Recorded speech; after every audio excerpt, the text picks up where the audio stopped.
A murder-suicide investigation continues here in Wichita. Just over a week ago, Rachel Johnson's body was found inside a vehicle believed to be a victim of domestic abuse. Now, last Friday, a Hays police sergeant, Scott Hyman, was laid to rest. He was killed on the job while responding to a domestic violence disturbance. And over the weekend, people came together for the Purple Mile Walk in Wichita. It's an annual event where the community honors those who lost their lives to domestic violence.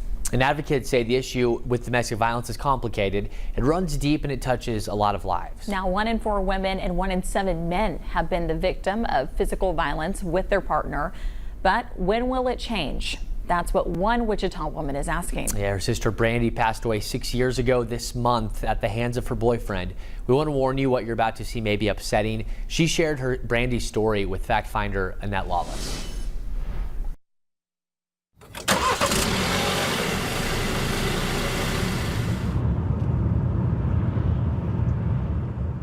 A relatively silent drive across Wichita. For a moment when we hope to break that silence. You got that? Oh, hey, thank you. I've known Shannon Reed for years. Well, I'm glad you can make some time for us. Oh, we have greeters. That's nice. Yeah. A passionate woman who works with children in foster care. She has always found ways to help others. I'm going to adjust this cord just a tiny bit on your jacket. Sadly, she can't touch them all, even those nearest to her. Which makes this story so tough. To know the journey for her younger sister, Brandy, someone she could not help, this time of year is a painful reminder. So sad, taking place, almost 6 years ago now. Yeah, it'll be 6 years Halloween night. Topeka, Halloween night, 2019.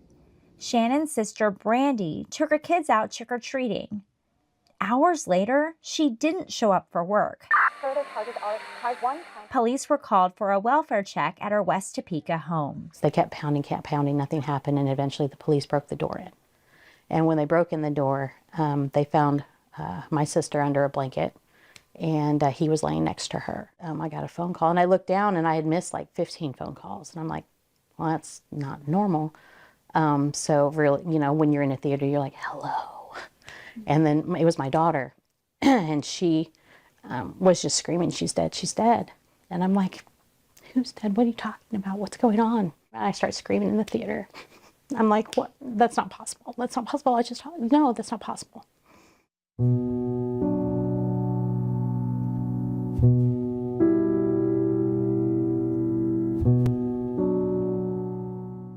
"36-year-old corrections officer Brandy Perkle, dead. Family assumed it was an accident. That was until they were making funeral arrangements. They wanted to have an open casket. She has been beaten so badly. There is not a bone on her body that has not been broken. And she is completely black. So there's nothing I can do to fix this. And so we had no idea at that point that she had been abused. We had no idea at that point that she had been murdered. I mean, you found out from the funeral director. And I found out from the funeral director. The police didn't tell us. And my next phone call was to the police, the detective, and I gave him a piece of my mind. Yeah. I was like, you don't have an advocate that could have actually told us what was going on. You had to have us learn from the funeral director that we couldn't have an open casket. They later learned the man next to Brandy's body, her ex, Jeremy Lardner, would be responsible for her death. He pleaded guilty to second-degree murder, aggravated battery, and kidnapping, sentenced to 48 years in prison. Before this, court records show he has a long history of domestic violence in 2012, 2013, and 2014. Shannon says the punishments are not enough. If the charges would have stuck, he would have still been in jail and my sister would have never met him. But I can't think like that. Brandy struggled with abusive relationships her whole life. Court records show she went to work with a black eye a month before her death. We finally came to to blows about it. And I'm like, I can't watch you get hurt anymore. I just can't. I said, I must love you more than you love yourself because I just can't watch it anymore. And so we didn't talk after that. So I didn't have a chance to say anything to her. I didn't have a chance to tell her I loved her or anything. It was just gone. Oh, you know what? I bet there's some pictures in here.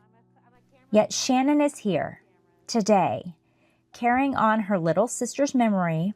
Oh, here's one. It's the whole crew. To remind others of their worth and to save lives. She's right there in the end. She did not know how special she was, and she had no idea how many people loved her. What do you love or what do you miss about her? I miss her laugh. She had a wonderful laugh. It was beautiful. It would take the whole house. I mean, you'd hear it probably across the street. It was so loud and so boisterous. She was a generally happy person. Yeah. She was, which makes what happened behind closed doors even more heartbreaking. To know somebody was breaking her like that, breaking her soul, breaking her body.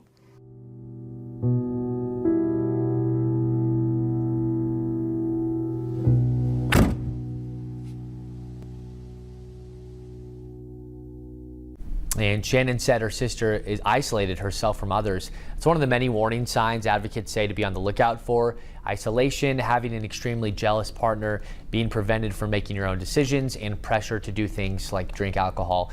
The need is big in our community. Comparing August 2024 to August 2025, the Wichita Family Crisis Center says they've seen a 160% increase in the number of people staying in its shelter. It is really challenging to meet that demand. We never turn anyone away because we would never want anyone to have to return to abuse or have their life in danger. I was hoping we would, have too much room, but that hasn't been the case. And of course, there is help available 24/7. The Wichita Family Crisis Center available for help. You can call them at 316-267-SAFE. You can also reach advocates at the National Domestic Violence Hotline. That's 1-800-799-SAFE.